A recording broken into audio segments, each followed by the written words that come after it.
Mwenyekiti wa Chadema Tundu Antipas Lissu amewahoji mashahidi wawili wa upande wa Jamhuri akiwemo shahidi wa siri P9 ama P9 katika Mahakama Kuu ya Tanzania Masjala ndogo ya Dar es Salaam katika kesi ya uhaini nambari 1965 ya mwaka 2025 inayomkabili mahakamani hapo. Akijitetea mbele ya jopo la majaji watatu akiongozwa na Jaji Dunstan Ndunguru, Lissu alielekeza maswali yake katika kupima uthabiti wa maelezo ya mashahidi na kulinganisha ushahidi wao wa mahakamani na taarifa walizozitoa polisi. Shahidi P9 ama P9 alikiri mapungufu kwenye maelezo.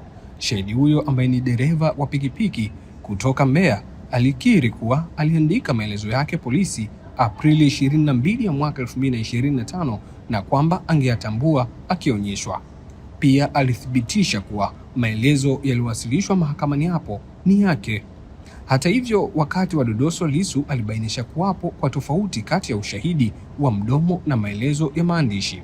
Alimtaka shahidi huyo afafanue kwa nini baadhi ya mambo aliyoyasema mahakamani hayakuwepo kwenye taarifa yake ya awali. Miongoni mwa mambo hayo ni madai ya kutumia simu aina ya Samsung 80 Pro, matumizi ya mtandao wa Instagram, akaunti iliyochapisha video inayodaiwa kuwa ni ya Lissu, pamoja na maelezo ya muonekano wake katika video hiyo. Shahidi huyo alikiri kuwa vipengele hivyo havikuandikwa kwenye maelezo yake, akielekeza huenda mwandishi hakuvinukuu licha ya yeye kudai alivyoeleza. Pia alipoulizwa kuhusu kauli ya lazima tukichafue aliyodai kuisikia kwenye video, shahidi alikubali kuwa kauli hiyo haimo kwenye maelezo yake ya polisi. Katika hatua nyingine, kulijitokeza mkanganyiko kuhusu makazi na shughuli zake. Ingawa alidai anaishi jiji la Mbeya, katika maelezo yake imeandikwa Mwakibete. Kuhusu kazi, sehemu moja ilimtaja kama mkulima, huku akidai pia ni fundi umeme. Shahidi alieleza kuwa mtu anaweza kuwa na shughuli zaidi ya moja. Aidha, alikiri kuwa hakuwasilisha mahakamani vielelezo vinavyothibitisha taaluma yake ya ufundi umeme, usajili wake, wala nakala ya taarifa ya polisi RB aliyodai kupewa baada ya kuripoti vitisho. Kuhusu madai ya kuwa mfuasi wa Chadema, shahidi huyo alisema si mwanachama rasmi na hana utambulisho wowote, akidai kuwa ufuasi hauhitaji usajili rasmi.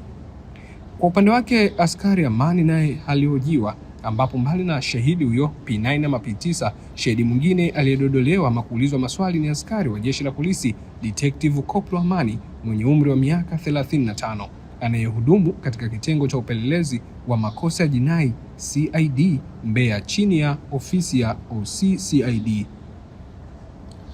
Katika dodoso alikiri kuwa maelezo yake ya polisi yaliandikwa na askari mwenzake mwenye namba H9207 Detective Koplo Robert, ambaye alikubaliana pia kuwa si utaratibu shahidi kuandika maelezo yake mwenyewe bali huandikwa na askari mwingine. Utetezi ulimkumbusha mazingira ya kukamatwa kwa mtuhumiwa P3 ama P3, ikiwemo maelekezo aliyodai kuyapokea kutoka kwa kaimu OCCID, ushiriki wa askari wa intelijensia na hatua alizochukua hadi kufikishwa kituoni. Dodoso hilo pia lililenga kubainisha mnyororo wa maelekezo, uhalali wa utaratibu wa uandishi wa maelezo na uwepo tofauti kati ya ushahidi wa maandishi na ule ushahidi wa mdomo. Kesi hiyo imeahirishwa hadi hapo Jumatatu Februari 23 kwa ajili ya kuendelea na hatua ya ushahidi, huku mahakama ikisisitiza kwamba itaanza kwanza kusikiliza pingamizi la Lissu kuhusu hoja ambazo ziliwasilishwa mahakamani na upande wa Jamhuri. Mimi naitwa Mikanda Bana, hizi ni ripoti zaidi.